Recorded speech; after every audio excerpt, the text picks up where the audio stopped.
Today we have a mixed Amazon and Twitch audience.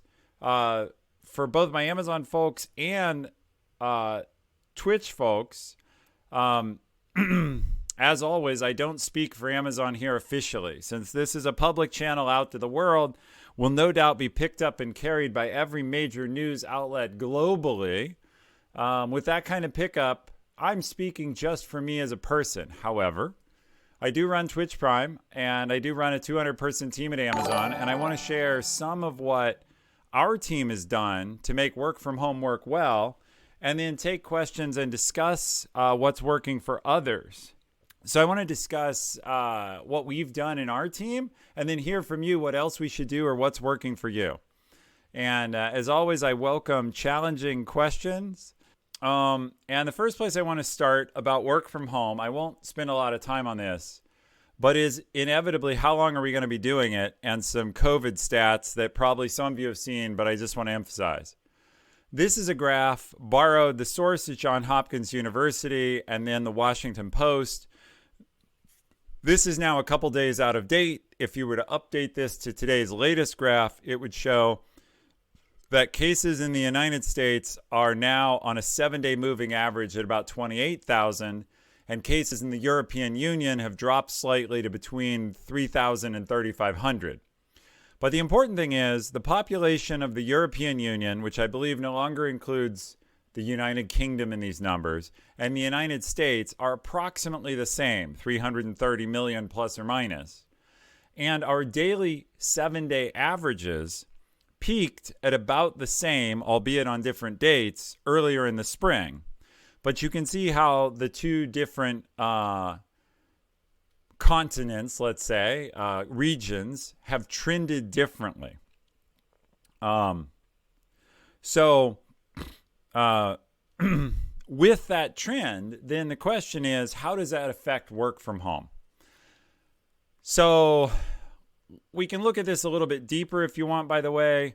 The office I manage is in Seattle. This is the 7-day moving average for the United States. I'm currently on the site Worldometers, but I'll put that in chat. You can find this data kind of anywhere, and I won't go into it too much. The point I'm really trying to make, I'm going to drill into the U.S. data real quick, is that here where we're at in Seattle, let's see, am I going the wrong way? I got to go backwards. State by state, we're in Washington State. And Washington State, this is today's data, which isn't fully populated. So I'm going to switch to yesterday so we have a picture of it. But just to set context, we're all working from home because of COVID. And Washington State, you can see this number I'm highlighting here. It might be a little bit small. Had 615 new cases yesterday. But just a couple weeks ago, that was only about 100 a day. And so, Rock, Paper, X, thank you for the 100 bits. All right. So this is the Washington State data real quick, and I'm not sure they graph this. Yeah, so they do. So let's do the 7-day moving average. This is the 7-day moving average for Washington State. And as you can see, it's also up and to the right and almost at the maximum that it was in early April. So Washington, unfortunately, like much of the U.S., has slid backwards. So that's enough on data. The point is, if we want to talk about working from home, evidence suggests we're going to be doing it for a long time. And so we need to look at sustainable ways to do that. And I want to discuss some of those. Now, first, I'll discuss what Amazon data I can share publicly. Amazon has told its employees, and this is well known, it was put in the press, that anybody who has the ability to work from home and do their job can do so through at least October 2nd. So they just pushed it way out to the fall. They did that a couple months ago to remove ambiguity. And of course, the at least offers the company a big hedge to decide what to do later and maybe extend that. And so everyone who's here from Amazon already knows that. And everyone else now knows it. But let's keep talking about it real quick. So what's happened since then? Well, Seattle has gone into phase 1 and then phase 2 of the Washington reopening. Most of my team is here. Some of it is in San Francisco. Some of it is in Irvine, California. But all those areas are allowing a few people back into the office. And the question is, yeah, but how does that work? Because our desks are very close together. We have a traditional open office seating plan. And so let's say 20% of people are allowed in the office, but a whole team wants to go in to have a team meeting. Well, all of their desks are right next to each other, and then the rest of the floor is empty. Similarly, how do they get there? Are they comfortable riding the bus? What about the elevator? Our offices in Seattle are on the 19th floor. That's a long walk, but the elevators, I think, are limited to 3 people at a time. So there are problems. Somebody in chat says open office is also known as a petri dish. Well, definitely there's going to have to be some changes because our desks face each other. So we have rows of desks where I look at my monitors just like I'm doing here, and the person over there looks at their monitors, and then we're probably not quite 6 feet apart or just barely looking at each other between the monitors. And then we have people, I can reach out and touch the people on other sides because I have pretty long arms. So that stuff's going to have to change. And in fact, the company is working through different ways to address that if people want to come back in. Here's the thing, though, without getting specific, and I would assume this is true of everyone else who's an office worker. And if you want to chat, by the way, you have to follow the channel and wait 1 minute. It's a method to control. Basically, people who come into the channel and make trouble are usually too lazy to actually bother to follow the channel and stay around for a minute. So amazingly, that tiny bit of friction will keep people from jumping into chat and popping off their mouths. But if you want to add to the discussion, you need to do that. And yes, I would be willing to climb the 19 floors, but that's a little much to impose on a lot of people, and some people cannot. So anyway, what are some of the things Amazon has done? Well, Amazon, I've been into the office. I don't know who of the Amazon folks have been into an office, but I've been in to collect things from my desk. And they ask you to wear masks, and they have masks available. They have hand sanitizer everywhere, and they have temperature checks. But of course, we know, unfortunately, that temperature checks don't catch everyone who might be transmitting COVID. Another thing about masks, masks are fine. I've already had a rant on my Twitch channel about how I think people who don't feel they can wear masks or have political issues with it may be taking freedom a little too far. I won't repeat that here. But is it really better, even though Zoom meetings are a problem, is it really better to sit in a room far apart from each other? Is it really better to sit far apart from each other covered with masks? Like, is that a better group experience? It's not clear it is. So these are some of the issues we're wrestling with. What I want to talk about that you might find interesting is what our team has done. So going back 3 months, roughly, I worked with my assistant and we set up a work from home / future of work team that had representatives from all the parts of my organization at different levels, from individual contributor to manager and so on, to talk about, well, how are we going to use the office if it reopens? And what do we need to do to make productivity at home work? So I thought I would share some of the things my team has done for other teams at Amazon to consider and other people elsewhere to consider, because you can all at least have these discussions with your managers, with your founders, wherever you work. You can prompt the discussion, hey, I heard someone's doing this and it works, maybe we should consider it. So the first thing, Zoom fatigue, or we use a system with an Amazon Chime, same thing as Zoom more or less, Chime fatigue. We were finding that people were ending up on video meetings from very early in the morning to very late at night because people would send them meetings for all possible times, and they had no time to take a break, no time to help with homeschooling their children. Most schools are out now, but during the school year, they had no time for that. And so the first change we made was to set limited meeting hours. And so in my organization, we only do meetings from 9 to 12 and 2 to 5. Now, my whole team is in the Pacific time zone, which makes that easier. And 2 people, just 2, not more. If you want to do a one-on-one with somebody, you can agree to do it outside those hours. But the limited meeting hours increases sanity. And I see Hephaestus is here and agrees with that. And Hephaestus doesn't work at Amazon. He runs a startup in Seattle. But the limited meeting hours, we have found, increase sanity. They give people a chance to go to lunch, to spend the time, not go to lunch, but go get lunch, eat not on camera, get a break, catch up on email, take care of their kids, walk the dog, whatever it is they need to do. And that's greatly improved average sanity. And I see another team, Live Sports, works at Amazon, another group, and he says they made Mondays and Thursdays no meeting days, which is another approach to the same thing. It's a way to get focused work. The second thing we did, and it took us a while to figure this out, is people were still being pulled in to Slack conversations, to chat conversations, or responding to emails very late at night. And what we learned, not surprisingly, is if I, as the VP, send an email at 9 o'clock because I happen to be working at 9 o'clock, most of the people who receive it feel some urge to at least read it and maybe respond to it or forward it to their teams. And so it's not only me, but any leader, and in fact any peer, could create peer pressure to work all kinds of odd hours.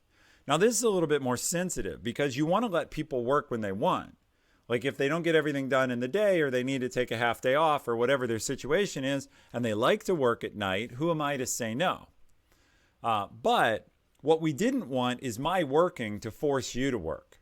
And of course, in the office, that doesn't happen because I go home and work at home, and you go home and you're at home, and you kind of have this signal like, oh, I'm not at the office. But when your home is your office, a lot of people felt social pressure to keep working because otherwise it might look like they're slacking. And we're going to tell you, and I don't mean Slack, the chat app. I mean actually slacking. And we'll talk about slacking in a minute. The point is, what we did is we didn't bar after-hours communication, but we asked people, hey, unless it's an emergency, don't send anything. We use Outlook at work. Outlook has a delayed send feature. So for emails, we ask people to use delayed send. Write all the email you want. Set it to send tomorrow morning. We asked people to be careful about direct messages, and it's had some impact, but not a ton. And yeah, Hephaestus, it has worked pretty well. And I see Utmost Ownage here in chat commenting, and I appreciate all the people in chat who are sharing your experiences from elsewhere, because I think I would like to learn from that, and I have some questions for you, and hopefully you'll learn something from what we're doing at Amazon. And then we'll do Q&A here in a minute. Because I don't have that much more to cover. Okay. And I see some of you have voted on a question, and it's got a lot of votes. So I will get to it. Please keep entering questions and voting on them, and we will get through them. So what else do we do? I have recently made a third change, which is I've shortened my personal half-hour meetings to 25 minutes and my hour meetings to 50 minutes. And what we were discovering is people were still going 3 hours in the chair. They'd sit down at 9. They go 9 to 10, 10 to 11, 11 to 12, with no time out of the chair at all. And so I shortened my meetings to give basically those few minutes to glance at your email for emergencies and run to the bathroom. And normally you have this in an office because even if technically you have a meeting 9 to 10 and another one 10 to 11, you usually have to switch conference rooms or something. And you end up getting up and having a chance to run by the bathroom and get a tiny bit of mental space, not just glued to the same camera and the same screen. So that was a good change. The last thing we're doing is the most radical, and this is new. And it's not super radical in the history of work. It is radical for an Amazon team. We implemented a test of what's called Summer Fridays, which specifically means we're just taking one Friday a month off. We just are giving the team a whole day off once a month. There are different ways this gets done. I understand in New York and in the ad industry, they do it every Friday afternoon or every single Friday. Many industries have something called 980s, where they work nine-hour days or something like that to make up the time for one day off. And so this is, yeah, and when I say at Amazon, I mean my team of 200 is doing this, not all of Amazon, which is an interesting point we'll talk about. Amazon is allowing individual managers tremendous flexibility to do what works best for their teams. So I've implemented a test where in July, August, and September, we'll take a day off. And I'll talk about why in a second. But different managers, if you work at Amazon and you're listening to this, you can poke your manager about different things I've said, like limited meeting hours, and say, hey, I understand you have some freedom in this. Do you want to try it? As I mentioned, live sports in chat, he works in a different team in Amazon, and they've set no meeting days. So there's lots of flexibility, which is good. A one-size-fits-all policy, at a company the size of Amazon would probably be a really bad idea. And so I'm very proud of Amazon that they're giving a lot of flexibility. And I encourage everyone else listening to consider doing that. Now, why did we add free days off? We found that because of the high chat volume and high email volume and our tight schedules, plus the fact that people couldn't go anywhere if they took vacation because of lockdown, because of travel restrictions, because of COVID fears, because a lot of places you might want to go aren't available to go because you don't want to get on an airplane, people were not taking vacation. And they felt that if they took a day off and just sat at home, they would feel pulled back into email.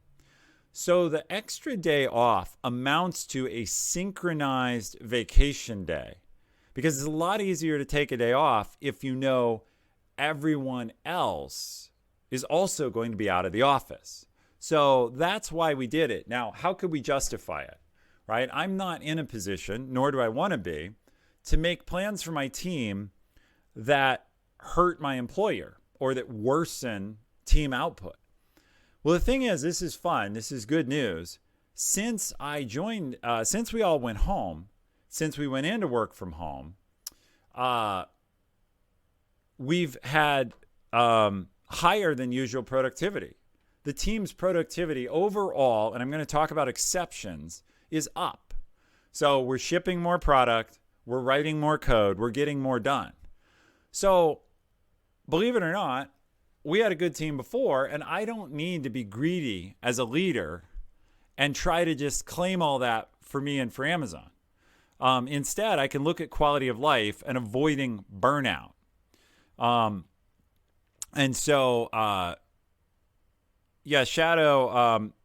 Dayon is a team member of mine and may not know how to use the question. So that question's already in there. So Matei, if you want to go figure out how to vote, you'll be able to vote on a question we already have in the queue, and I'll be happy to answer it.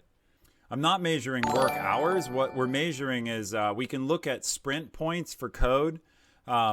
We have some teams that did a good job tracking their sprints, and they're seeing more get done in their sprints than they were pre-pandemic. And we'll talk about why in a second. But obviously, a straight up reason is no commuting. So I found out my average team member, just anecdotally by sampling them, had about a 1 hour each way, each day commute. Well, obviously, if I give you 2 hours back or 90 minutes back, turns out people gave some of that time to their job and worked more, and some of that time they took for themselves. And either way, they felt happier, right? They felt like that's a fair, who knows what fair means. They felt good about it. They felt like I'm getting a lot done and I have more time for myself. And of course, I see the chat in the chat reaction. Not everybody had an hour, but I was commuting 90 minutes each way each day. So I was sinking 3 hours into commuting. So that was really high. And I got some value out of that time. Like I was riding a train, so I got to, read email or do whatever. But, and some people live a few blocks from the office. They had no commute. no commute to speak of. But all that time was reclaimed. So I would be interesting if you want to respond in chat. I would love to hear what else you think your teams have done that we should try. So if your team's doing something else cool that is helping your productivity or helping your team's happiness, ideally both, please share that. I would love to know because I'd like to learn from you. Meanwhile, bottom line is our team has several measures of productivity, which is what Renee asked in chat. We have code check-ins. We have amount of content we publish into Twitch Prime. We have the amount of customers who are using our products, and all of those things are up. And so coming back to the 1 day a month test, I am betting that my team can enjoy 1 day away from the office, and because they'll be happier and less burnt out, they will do just as much in 19 days a month as they used to do in 20 days a month. And either way, we're getting so much done. If it's a little bit up or a little bit down, it's not going to kill us. And that's why we're going to run a 3-time test, July, August, September. Office hours twice a week where we chat, happy hour chats. Yeah, we do that. I don't lead as many of them because, well, I don't. I could explain why, but we do a lot of happy hours. Available for 15-minute coffee break meetings. Pretty cool. Able to meet the VP. Yeah. Cool. Okay. So where is productivity not up? And I want to be clear about this. First thing I want to say, and I talked about people slacking. In the 3 months since we all went home, the classic manager worry is, oh, people are at home, they're not actually working. Well, I have a team of about 200, and we have not found a single person shirking their work. Doesn't mean that someone isn't out there doing this amazing job hiding whatever they're doing. But I don't think so. I think in 3 months it would have shown up. Everyone on our team is working hard. So we don't have any issues where people aren't working because they don't want to or because they're trying to get away from something or away with something. Instead, it's just about me giving them the tools to be as successful as possible. That said, here's what we've learned. The people who have the best time with this are experienced individual contributors. So this means like experienced software developers, experienced artists that are already with the team. They know what they need to do and they go do it. It's harder for a whole list of people. And those fall into really 2 buckets. Number one is challenging home circumstances. People who are parents or who live with parents, who basically have a lot of other people in their space, but particularly if they have to take care of young children, that's very hard. They're used to those kids being in school while they're in the office. It's hard. Those with poor workspaces. We have some people who live in very small studios. They don't have a good place for a desk. They're still working at their kitchen table or on their couch with only a laptop screen. That's not good. Those living alone. Some of them feel a lot of isolation. And so they have been struggling with just feeling cut off. Now, as things have reopened in some geographies, I've heard less of that complaint. But still, with rising COVID cases, see the beginning of this show we did, right? The graphs I showed. Most people don't feel great running to the movies right now. All right. The other people who are struggling, and all teams can take this away, and for some of you, like DT Twitch Talk is here. DT is an intern who just started with my team 4 days ago. It's definitely harder to onboard remotely and network when you don't know anyone. Now, he has a manager who's, according to him, doing a pretty good job taking care of him. But coming into a team is not as easy.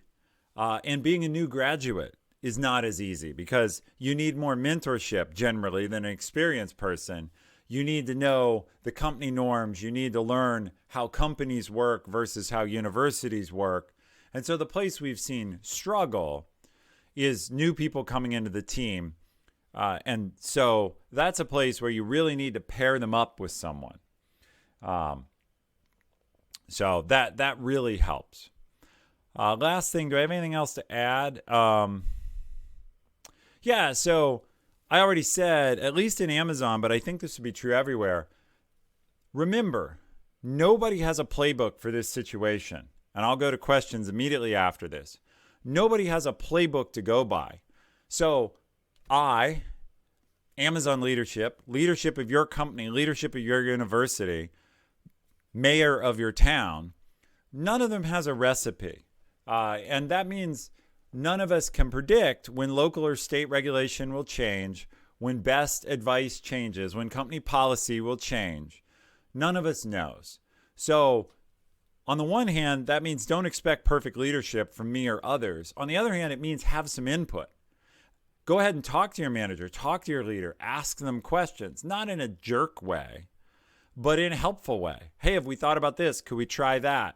Do you think it would help if we had an hour break during the day, or a thing about no email at night, or some other idea? If we worked 980s, some industries can do that. So bottom line, just be aware, no one has a playbook. And then with that, I'm going to go over and see what questions we have, and we'll jump on them. Stand by. All right. So everyone wants to know this one top question, which will show up on your screen in a moment, because Shadow will pin it there, I think. What is your long-term vision for what working from home will look like? Well, first, if I had a crystal ball, I would definitely make a fortune predicting based on this. But here's my own personal vision. And I've told my team this for a long time. I think in the future, when offices are safe, and someday that will come, we don't know when it'll come. Will it come when there's a vaccine? Will it come when there's great contact testing and case tracing? Will it come, unfortunately, even further out when everyone's had the disease and has immunity? I don't know. But a day will come when we do have safety in the office. And when that day comes, I believe there is value in office work, not a lot of it. What I've learned is I personally prefer working here, but face-to-face meetings, brainstorming, planning, talking to new hires, building your network, there are things that are better done in person. So that's a long way of saying my ideal is probably 1 or 2 days where the team goes into the office as a unit, and 3 to 4 days where the team is at home. Now, the interesting thing is not everyone agrees. There are some people who think it should be more time in the office, and there are some people who are like, nah, I don't really ever need to see any of you ever again. My belief is, though, my best belief is that most people will, and some of our survey data indicates that a couple days a week in the office seems like what most people agree would be the norm. Whether they mean 1 day, 2 days, possibly as much as 3, that's what I think will happen. And I also, somebody says the range in work culture will be much larger. And Champions of Sleep is for this 2-3 or 3-2. And look, we've learned that we're so good at home. Imagine how good we'll be at home when we actually can get our recreation and go where we want, and we don't necessarily have to homeschool kids. Home could be even more productive than it is today. And clearly there's a lot of potential there to get rid of the commuting time. There's also, frankly, for employers, potential to need less office space long term. Now, that's not something I'm qualified to speak about, but there's plenty of speculation in the world that will come about. So my vision is 1 to 2 days in the office, the rest at home. Which leads to the question, what about the people who move away? And Hawkmonk says a shared office desk. Yes, I think that will happen. That's my guess. Because I think it makes sense. If you're only going to be in the office 1 or 2 days a week, it's a lot of expense to have a dedicated desk for everyone. And so I think hotel desks and conference room use will go up, and so you'll have fewer desks and more conference room space.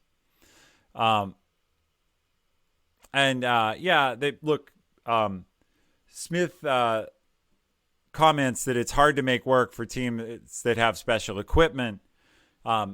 You're right. There are all kinds of cases where what I'm describing won't work. That's what's going to be interesting about the future of working from home is it's going to be different for different people. If you have specialized or proprietary equipment, it's not going to It's not going to work the same. If you have stuff that's better done, uh, if you have stuff that's better done in the office, that's, some people are still going to go into offices to work. Security is an issue, right? What if somebody's working on something highly secure? What if somebody's working on a bench on designing hardware or something super secret? I'm basically talking about idealized, purely true software work where what you need is a computer and a keyboard, or something like financial work where, again, what you need is a computer and a keyboard. But yeah, someone here says, my company builds spectrometers. Yeah, the hardware guys are going to be in the office. That's probably going to happen. If you run tests on a super collider, or you launch missiles, or you weld boats together, these things have to be done physically.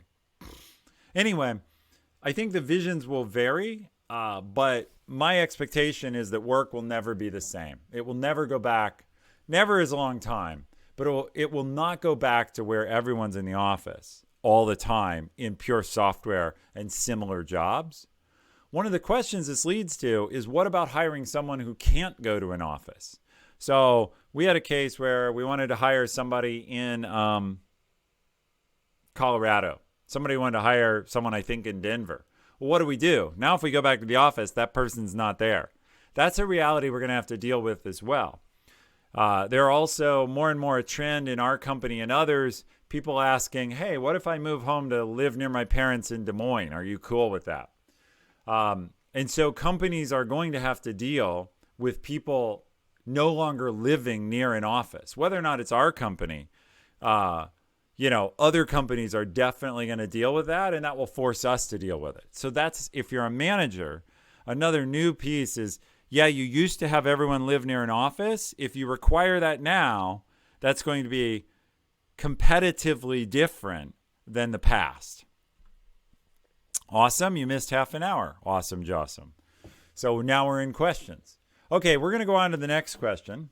Do you think groups will see a savings in their budget as a result of working from home? Bottom line, yes. In two ways. This is a guess. But number one, and again, I'm not speaking for Amazon. I think they'll save money in two ways. Number one, I'm not speaking for Amazon, as I never do here. I think companies will reduce office space over time.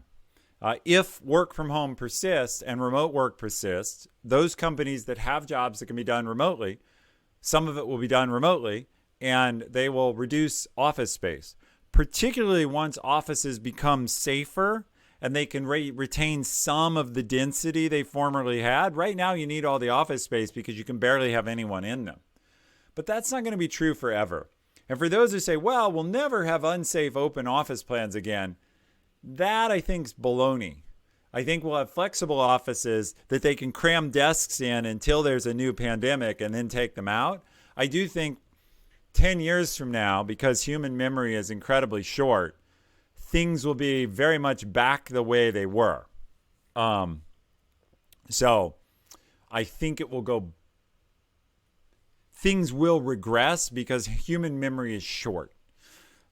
It may take 15 years, but these things will change. Second, though, so there'll be some savings in office space. The other savings, though, that's already being talked about a lot if you look at the news, and Pentaquant, are you still here? You can weigh in on this, is the cost of employees. In other words, Seattle is expensive. San Francisco is more expensive. New York is more expensive. Will people more and more choose to live in beautiful remote places or smaller cities or even out of the country and work remotely at much lower cost? And that will create downward pressure on top tier salaries in the most expensive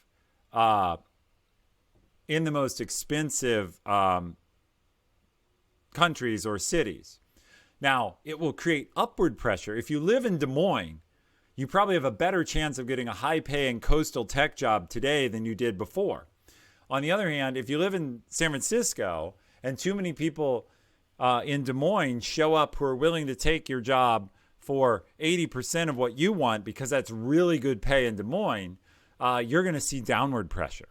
And again, not talking about any Amazon policy. I'm just saying this is logical economics. And awesome. Thank you for throwing that in. Can you explain a little bit more? They have to pay the bankers to go back to New York, which doesn't surprise me. Yeah, I think you'll have more. I've predicted this on my stream before. You're going to have more freedom in where to live. You're going to get potentially paid somewhat less to live there, but more than you would have. Because remember, if I have a company that's based in, say, I'll pick somewhere that we're not based in New York, and I'm a banking company and I'm paying New York salaries. Well, on the one hand, if I'm used to paying something outrageous to have a banker in New York City, like $250,000, maybe in Des Moines, the equivalent salary is only $80,000. But if I can hire the best banker in Des Moines for $150, I still save $100. So why not overpay that person and get them? So companies will save, but also people will get more. That is my prediction. Let's roll to the next question. This question is, are you pivoting from open offices to protect employees? So Amazon hasn't made any decisions there, and I couldn't share them if they did. I think, however, so I'm not going to comment specifically on what Amazon's doing. They're working through that. I think they're working through Amazon's been super clear that they're going to prioritize employee safety. And I've seen evidence that they're actually doing that. So whatever they need to do, I think they'll do. I think generally at other companies, other places, if you look at what they're talking about at schools, if you look at what they're talking about at universities, building old style office walls is very hard, very slow, very expensive. There isn't enough plywood and masonry board in the world right now to put up walls in all the offices and schools. So what they're doing is just spacing out the desks and having lower density. That's going to be step one because you can basically do that for free. So open offices aren't going to go away. They're going to get less dense though. So-called high density, I think, is going to go away for a while.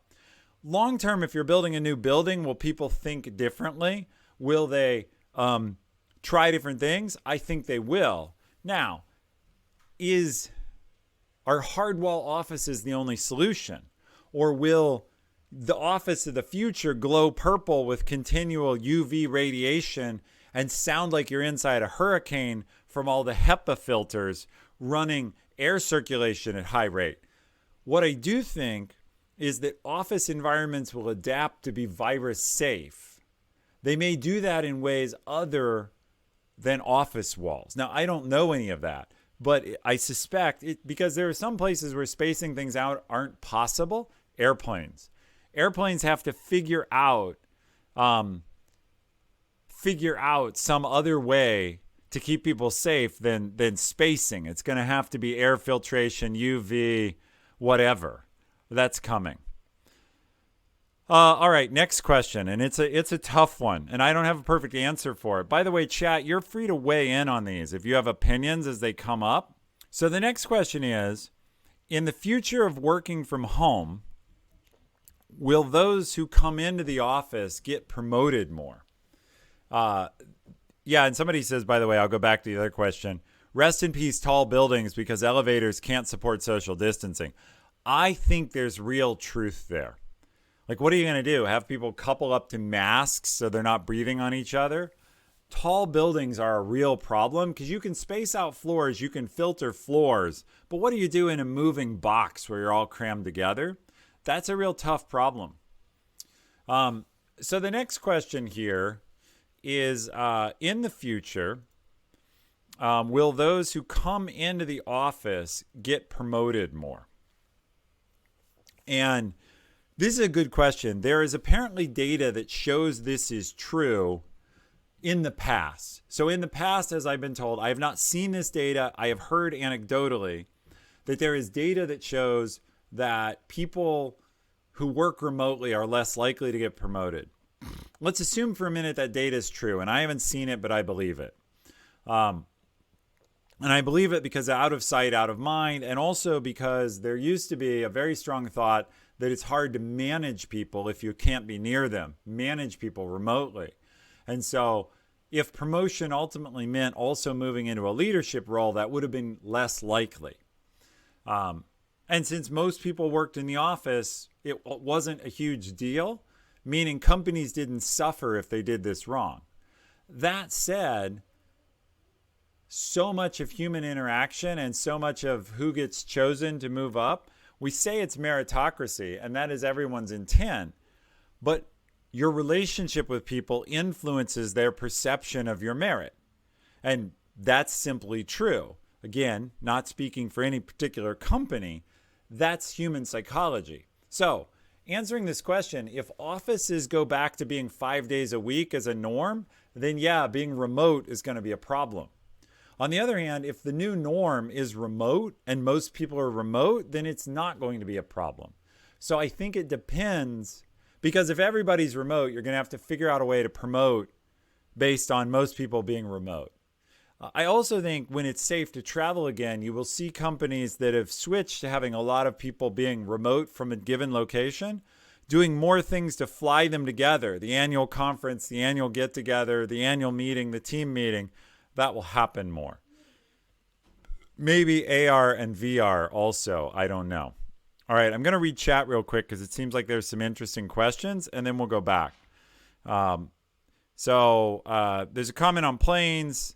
Planes are talking about, or the person saying a lot of 50-50 air coming in. Yeah, planes still seem to spread an awful lot of disease. Like personally, long pre-COVID, I had the bad luck of flying back from Iceland next to someone with a cold, and sure enough, I got it. Like, there's still a problem when you're right next to people that I don't know, like the 50-50 didn't save me. And that's not, I'm not the only person with that story. Sneezes says people already have trouble figuring out who's really producing for them. That's true. And you have this problem that all of us like our freedom and don't like the idea of being tracked really closely, but we magically want the bosses that we don't want tracking us to evaluate us perfectly on how much we're producing. Speaking as a boss, and it's not that I want to have spyware everywhere. I wouldn't want that on me. But there is a contradiction there where we want no one spy on me. You need to trust me. I do my work. I'll be right here. Don't ask too many questions. I have freedom. I'm an individual. By the way, I want you never to miss one of my contributions. You need to evaluate me perfectly and totally fairly with amazing insight into how well I've been doing for you. Don't miss anything I contributed. Come on.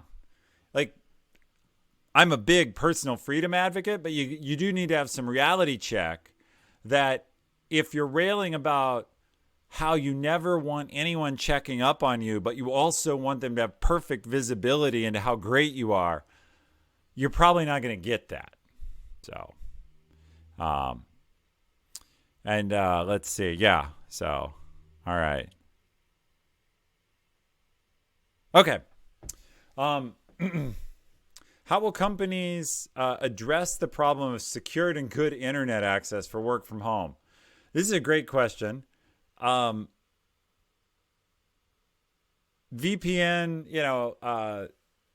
so I'm not a security expert. There's probably a lot of people better to answer this.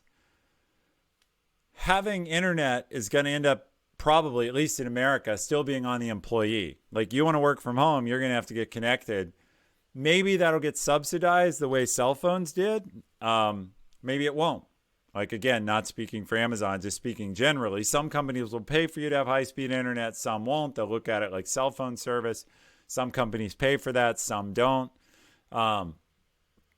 Security will be a huge issue, though, now, because what do you do with a hospital? If a hospital wants to send all of its people doing the HIPAA-compliant medical records work home, that will get breached. And then there'll be the question of like, oh, I'm suing you because, you got my medical information off Aunt Thelma's ancient laptop because you were able to scan it off her local cable loop or whatever. That will definitely happen. So I think security is a growth industry right now. That's my answer. Comcast Tech will only work outside your home due to COVID. Yeah, it's a huge problem. Pentaquan says it should be a public utility because of imbalance in equity. So that's a bigger lift than It might become that. It's definitely a problem. And oh boy, I've talked about this before on another show, so I won't go super into it. But the new situation reduces equity. Like access to resources benefits those with lots of it's been shown in schooling and everything else. If you live in a neighborhood with crappy internet, your kids are going to get worse school and you're going to have worse employment results. There's an equity problem for the nation and for the world driven by work from home. That's beyond the scope of this talk. I acknowledge it and say it's true, in my opinion, and move on, just because I can't cover it all here. Most large companies use physical location as a modifier for comp. Do you think this will go away or become less pronounced as time goes on? I think, as I said earlier in response to another question, I think there'll be a split the difference. I think, look, not all companies will behave the same way. I've been reading this book. Some of you know it. It's been recommended to me by people here in the chat.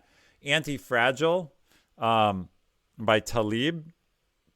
And he talks about how the great thing is not all companies will act the same way. So there will be one company who's like, yup, we're going to benchmark to your cost of living. And if you live in Des Moines, you're going to get paid Des Moines rates. And if you live in San Francisco, you're going to get paid San Francisco rates. And then there's going to be another company, though, who says, you know, pre-COVID, we had 20 employees and we were paying them, whatever, $100,000 in San Francisco because it's a very expensive city. So we had a $2 million payroll. As long as we can hire employees anywhere in the world at $100 or whatever, it's $75,000, 25% less, we're doing better. So then there will be a case of someone who's online from a country with good internet, Panama, Costa Rica, something in South America, where the cost is low and they're getting paid by that company $75,000 because the company is looking at it and saying, we're getting a $25,000 discount on $100,000 work. And why do we care if the person is in Costa Rica? You will see both. Therefore, reasoning forward, and I don't know, my belief is, and this is a guess, I want to be really clear, you will see overall, because one company is willing to pay a lot in a remote location, that pay will be less than in the premium markets today, but it will be more than in those remote small markets today. So I think it will reach stasis in the middle. And there's this talk about VPN to mask location. Some people will do that. I actually said on a stream that if you want to go to the work to hide your location and try to collect premium pay and claim you live one place and actually work from another, if you go work for a relatively dumb company, you'll probably be able to get away with that for between 5 and 10 years. And the reason I believe that is, how much is it in the interest of the company to spend a ton of time policing it? And do you really believe state and local governments have any clue how to do it? Because so you catch the fact I'm in Costa Rica, I say, oh, I forgot to tell you I'm here on vacation this week. I'm sorry, I didn't mention it. And if you really have to hide it, people will have a post office box in whatever, San Francisco. Now, I don't recommend any of this. I want to be clear. I'm not encouraging people to do any of it. But I think dealing with reality, if you're a company and you're really uptight about this, it's going to happen. So you're going to have to start on it right now.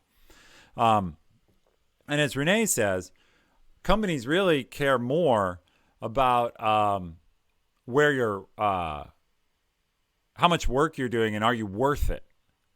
So they have a value for work. They obviously want to get as much work as they can for the best value they can. But if you're producing enough value, they're not going to care where you are.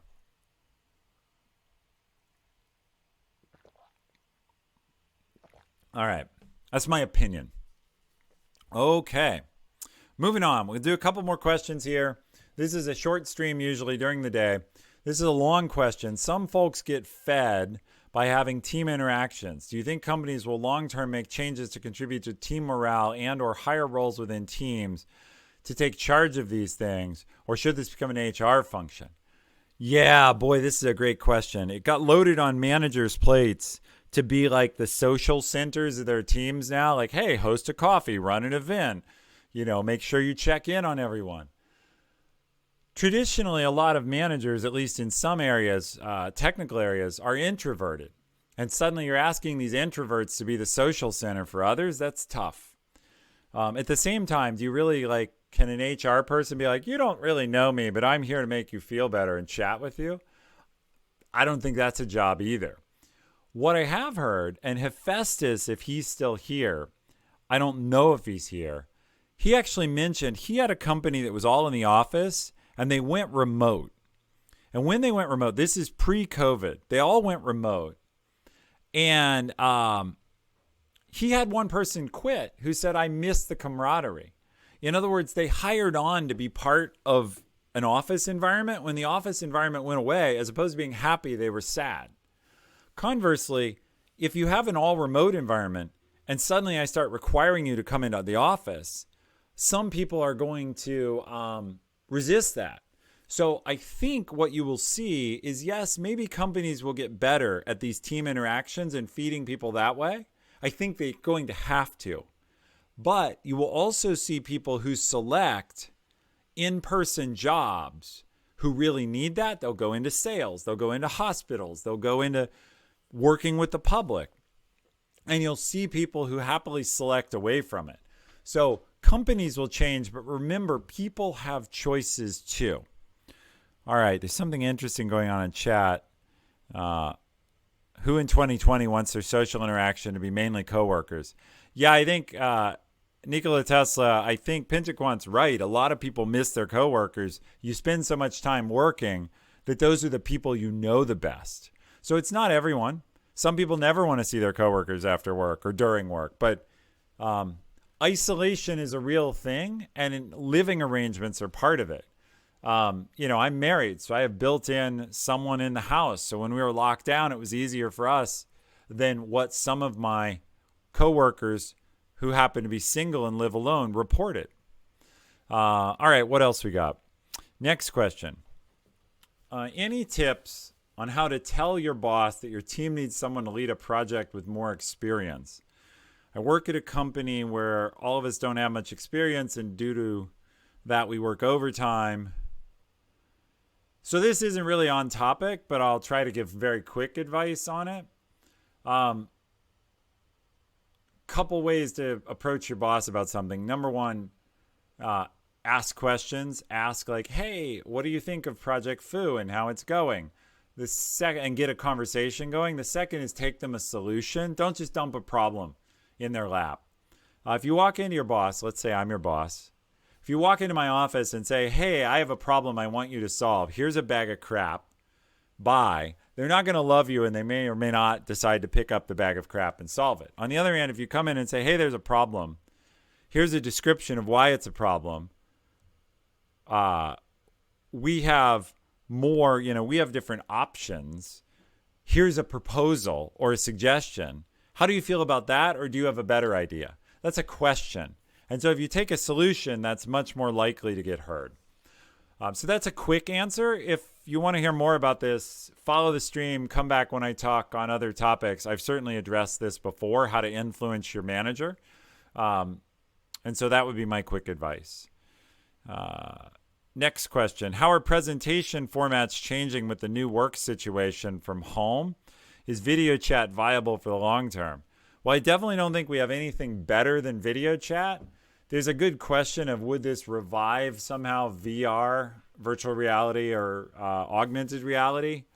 I don't know if it will do that, but how are presentation formats changing? What I've seen people struggle with is the so-called all-hands meeting. The big meeting does not work nearly as well over video chat. So video chat works fine for 4, 5, 6, 8 people. It doesn't work well where you need a virtual whiteboard, and it doesn't work well where you need,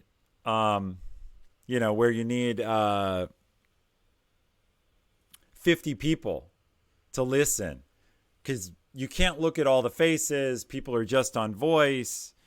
It doesn't work as well. So it works okay for a Twitch chat like this, where it's mostly me talking. But if you want any sort of interaction, it's very hard. Like, I've worked hard on this channel. The reason we have this custom Q&A tool is because I built specifically for this environment, and I did it as it happened long before COVID. And so I was experienced using this, and that's why I was able to take these chats online pretty easily. And it's also why, for Amazon folks, I don't use Amazon internal technology, because it doesn't work as well with 100 people for this kind of interaction. So anyway, all right. So I know some people at work will have to go because we scheduled this for an hour, but I will answer the rest of the questions real quick. And then we'll talk about what I'm going to do next.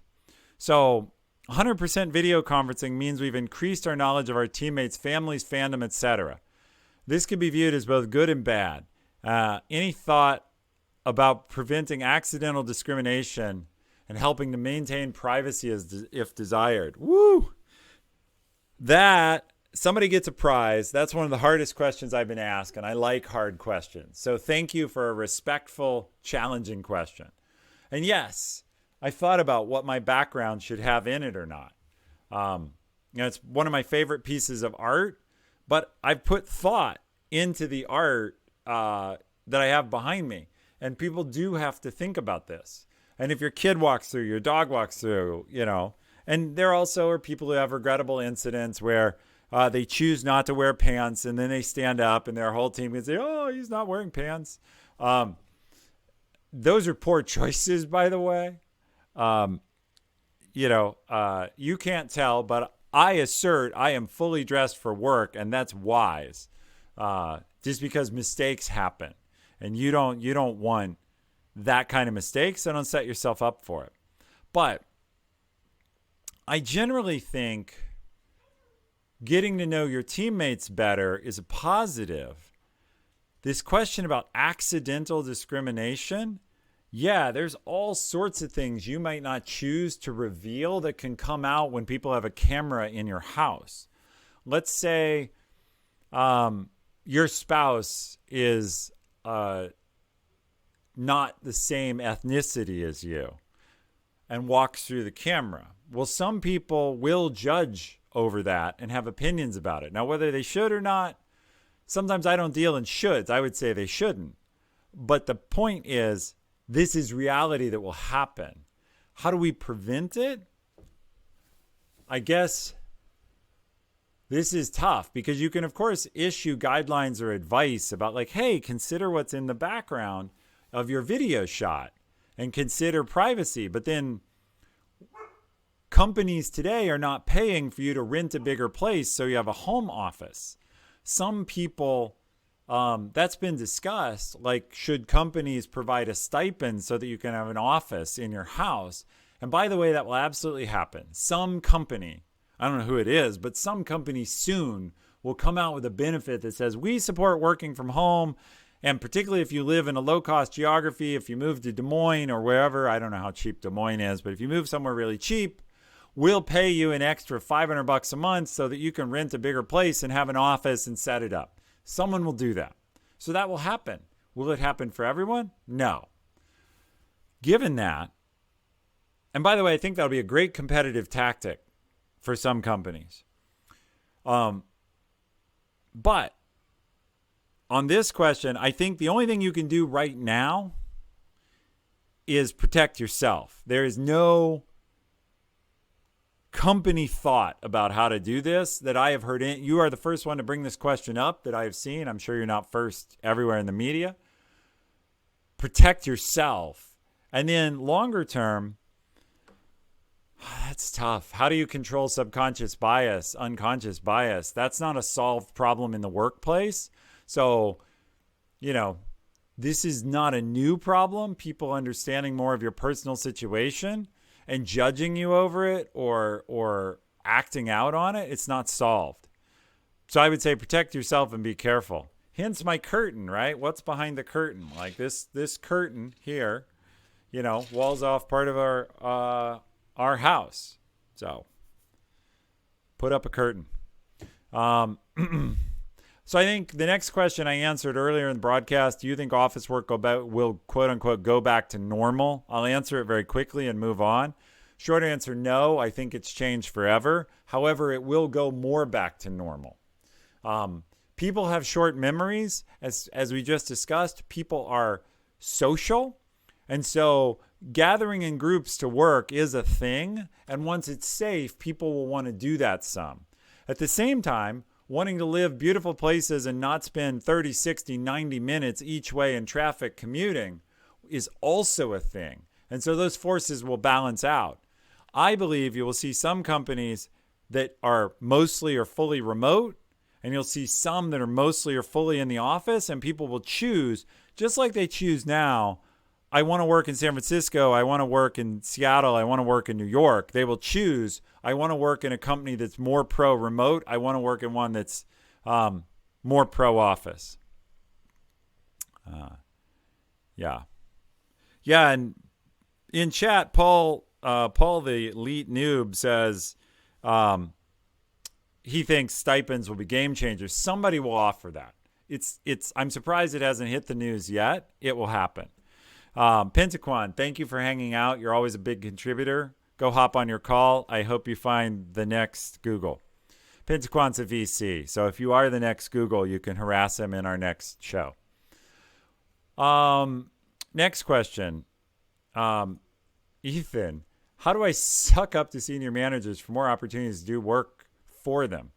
So I've answered this a lot of times, believe it or not. There is an approved way to get your manager's attention. And for those who come to our chat a lot, yep, there it is. Somebody already posted it. I'm going to do a whole video on this, but the magic loop is the polite, better way to do that doesn't require sucking up. And I'm going to write that up, put it on my website, as well as do a whole video on it. But if you want a longer explanation of the magic loop, come back to another show. Do you foresee working from home becoming a perk to attract employees? Is the next question. Yes-ish. I think lots of things. Employees are... support for working remotely will become a competitive tool. How you are paid for working remotely, and particularly if you live in a low-cost geography, will become another competitive tool. I should say this very clearly. The COVID pandemic is horrible. It has increased employee options and leverage in the workforce. There's no question, long-term, absent the death from the disease, which is a big absence, that the COVID pandemic is good for workers in the abstract, good for office workers. And I'm not making a bunch of judgments about frontline personnel and whatever. I'm talking only about office workers. It's good for them in the spaces where they have the option to work from home, which is our topic. Next question. Imagine a company that is founded during COVID and is 100% remote. After COVID, this company got an office and wants to try local work. How do you find a compromise for employees coming to work local? That would be a weird thing to imagine. I've thought about it, though. I don't think... I think they'll have to rehire. Like, they might offer them bonuses or tell them to... Companies sometimes close offices and tell people, like, hey, if you want to keep working for us, you have to move from Des Moines to Poughkeepsie. Here's a package, and some take it and some don't. This will be the same thing. So, let's see. We're behind on updating a little bit here. Let me see if I can do that. So, we just answered that question. All right. What is it like to get paid by Twitch Prime? It's weird. Is it weird at all? I don't know what... So if you're asking about subs that come to me when people sub with Twitch Prime because I work for Twitch Prime, it means I donate it. It's in my proceeds, like where stuff goes. And otherwise, we'll move on. So why don't these kind of companies outsource this kind of stuff from third world countries like India if you just kind of hire remotely? You know, a lot of things have already been outsourced, but some work can't be outsourced. It has to be done in the right time zone or whatever. I mentioned in a show recently. Um, that when I was starting as an engineer, there was this thought that all engineers were screwed as a software engineer. Everything was going to be outsourced to India, and we were all going to lose our jobs. And in fact, some stuff was outsourced to India. And then what happened is, in fact, the rate of demand for software engineers grew so fast that we consumed all educated software engineers, not only in India, but in China, Russia, etc. And so the problem now is there's more demand for software engineers than there are software engineers. So outsourcing only works when there's supply. And for a lot of professional jobs, supply is dependent on education systems. Education systems are in the US and Europe, and they're running at capacity, as well as in India, China, Russia, etc. And it's more about source of educated possible employees than it is about raw humans.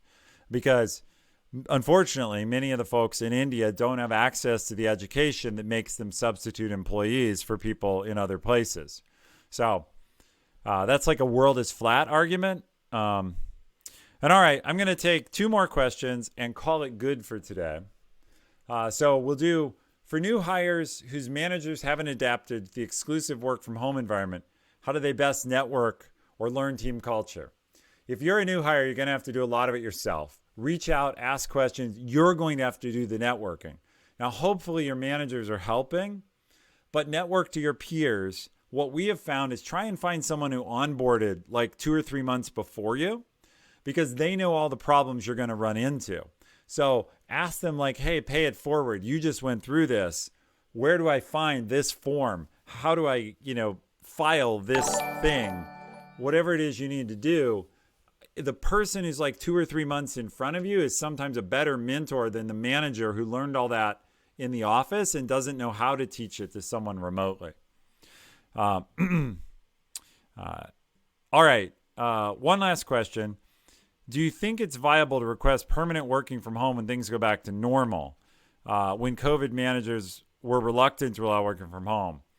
Yeah, I think this is completely viable. I'm not speaking for Amazon, as I always say I'm not. I hop up in my big chair here. I think you should ask. Asking is free, and I think, look, the case against working from home has kind of been shattered. At least in our org, productivity is higher than it was working from the office. Now, not every individual is more productive, but overall team productivity is up. So I think, sure, there will be bad managers, but there will be good companies that are all for it. And so if you find yourself in a company that's not reasonable, I give this advice on my show all the time, then you know it's time to start looking for a new job. Follow the stream, come back to other shows, and we'll talk about how to do that. But basically, the argument that people can't be effective from home has been blown up. It's dead. The question is, can they be more effective in the future from a mixed... The office was effective. Companies were super successful with offices. Work from home is effective, sometimes more effective. The interesting question is a blend going to be even better than both? And I don't know as we know the answer to that yet. So that will get tested soon. All right. There you go. I'm going to call it good at that point. It's been fun talking with you all. I have to get back to work. I have to get ready for a meeting at 3:30. So I'm going to bounce out.